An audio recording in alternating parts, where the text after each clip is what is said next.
students of class 8th in social studies class. Today we will do exercise and question answers of chapter 2nd, Swix.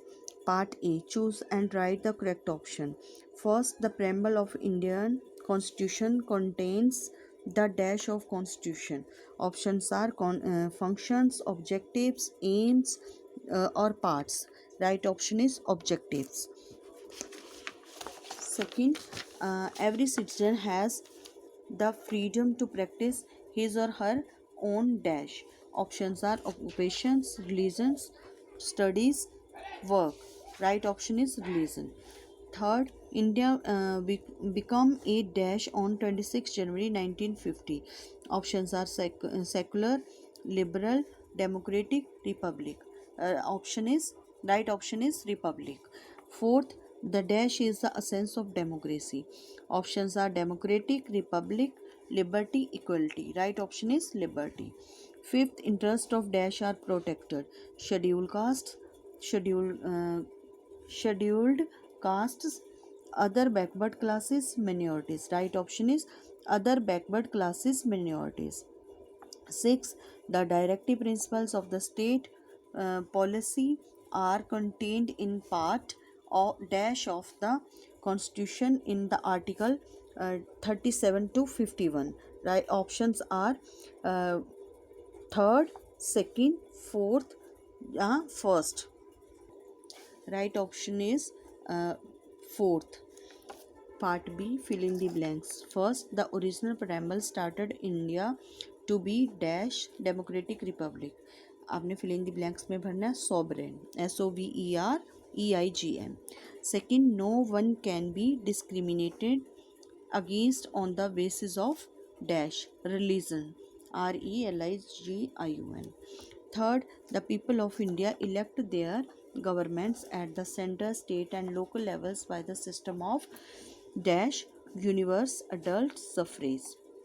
Fourth, fraternity in preamble implies common dash of all Indians, brotherhood. Fifth, if any of the fundamental right are violated, citizens can approach the court for dash redressal. Sixth, according to dash, the constitution has declared that all citizens are equal before law. A right to equality. Right to equality. Part C, write T for true and F for false for the following statements.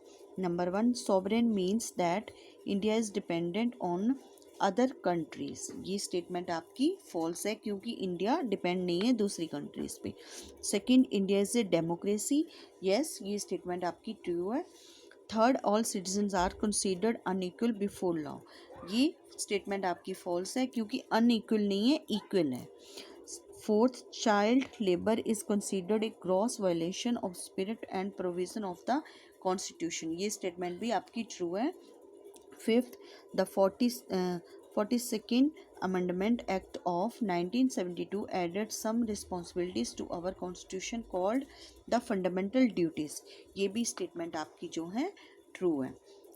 D, part D, give short answers for the following questions. First, what does the preamble highlight?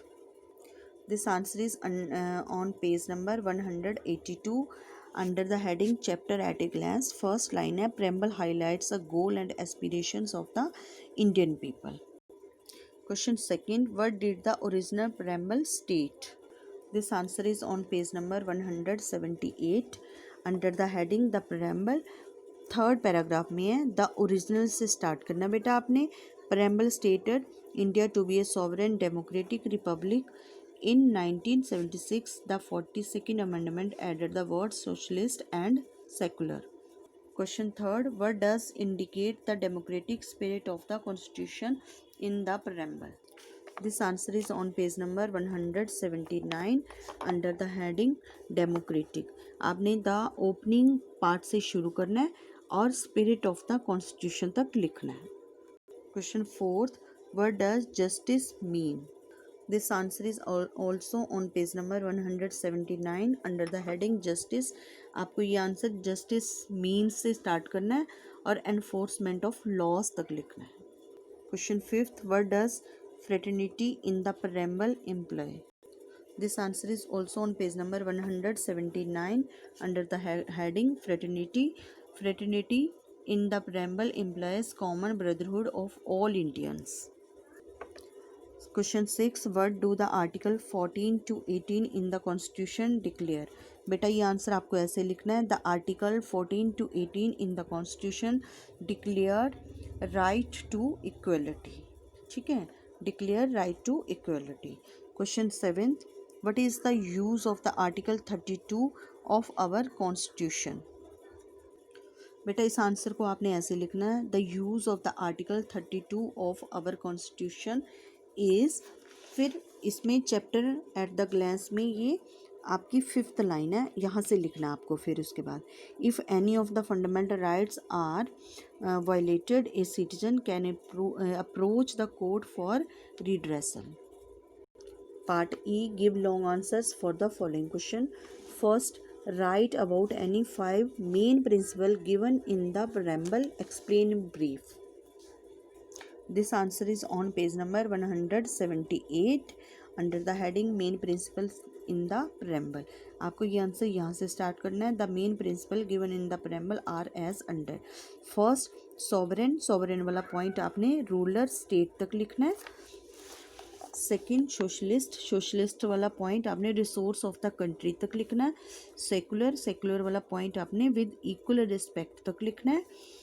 फिर है democratic. Democratic वाला point आपने spirit of the constitution तक लिखना है। Next, republic. Republic वाला point आपने in a body of the citizen तक लिखना है। Question second, what are the fundamental rights? List the 6 fundamental rights. बेटा सेकंड आंसर आपको स्टूडेंट्स ऐसे लिखना है, यहाँ से स्टार्ट करना है। द फंडामेंटल राइट्स से the fundamental rights of the people of the India are laid down in the part 3rd of the constitution. They ensure that the people can live with dignity and freedom. फिर उसके बाद यहाँ से लिखना है the 6 fundamental rights are.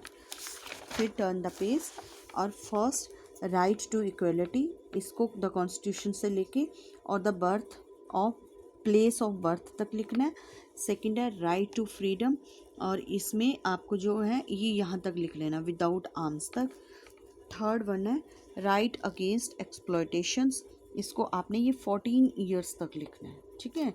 Next right है right to freedom of religion, तो इसने आपने इंडियन बीइंग सेकुलर से स्टार्ट करके हिज और हर लाइकिंग तक लिखना है।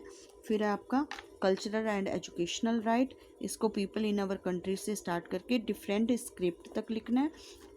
नेक्स्ट है राइट टू कॉन्स्टिट्यूशनल रेमेडीज़, इस राइट को अवर कॉन्स्टिट्यूशन से शुरू करके रेमेडीज़ तक आपको लिखना है। ये आपके 6 फंडामेंटल राइट्स मैंने बता दिए। Question third, what is right to freedom? Explain in brief. This answer is on page number 180 under the heading right to freedom. इस आंसर को आपने यहाँ से स्टार्ट करना है और ये पूरा लिखते हुए पॉइंट्स पूरे लिखते हुए बिजनेस, प्रोफेशन और बिजनेस तक लिख देनी है।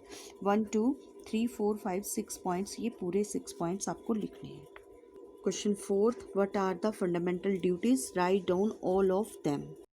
Long fourth answer is on page number 181 under the heading fundamental duties. ये आंसर आपने यहाँ से लिखना है। 4th लाइन है द 42nd अमेंडमेंट से लेके इसमें उसने कहा है कि सारी ड्यूटीज़ को एक्सप्लेन करो, तो बेटा इसलिए आपको ये सारी ड्यूटीज़ यहाँ तक लिखनी पड़ेंगी। ये ग्रेट हाइट्स तक, टू ग्रेट हाइट्स, ये जो पॉइंट्स हैं, या फिर आप ऐसे करना इसमें से कोई 5 पॉइंट्स लिख लेना, 5 पॉइंट्स। नेक्स्ट क्वेश्चन है what are the directive principles of the state policy? What are the aims of different directive principles? This answer is on page number 182 under the heading directive principle of the state policy.